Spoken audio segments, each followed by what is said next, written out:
It's a sure sign of the season. Tax preparers vying for your business. But tax time is a sore spot for Miguel Medina and Ignacio Cabeza. It was shocking and devastating.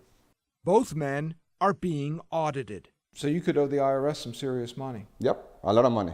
I didn't want that to happen to me. Both believe their refund was inflated, and both owe money to the IRS. And how much is that going to cost you? It's gonna cost me $7,500 plus interest. It's a lot of money to come out of your pocket.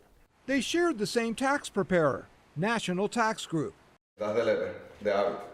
An audit letter. That's It gets worse for Miguel. His $14,000 refund never came. never got the money.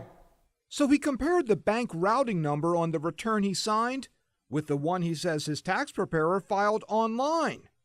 The money he was supposed to get instead went into a Citibank account in Doral opened by his tax preparer. The IRS calls that disreputable conduct for any tax preparer.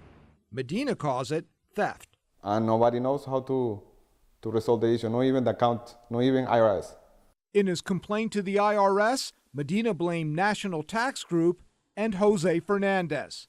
By phone, Fernandez told us clients' refunds were deposited into the account to ensure he would get his fee. But he said the IRS froze the account after it detected too many refunds being deposited. Mr. Fernandez, you there? We unsuccessfully tried to get back in touch with Fernandez after we found this IRS policy. When there are multiple refunds to one account, the IRS simply mails subsequent refunds to the address on the return.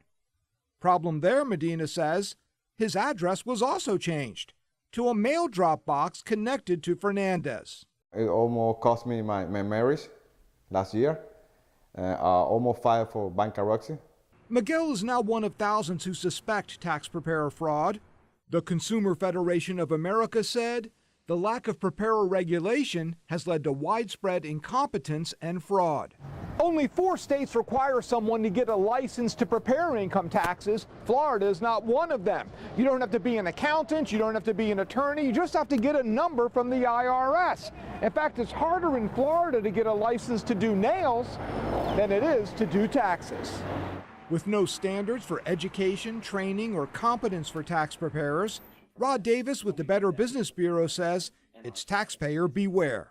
And really drive people to go to the individuals that do have the ethics commitment, that do have the ongoing education, and who do have organizations holding them accountable. A tax time lesson. You know, you don't lie to the IRS, never in your life. Learn the hard way. Be careful who you do your taxes with. Don't trust nobody. Just be aware, because when it hits you hard.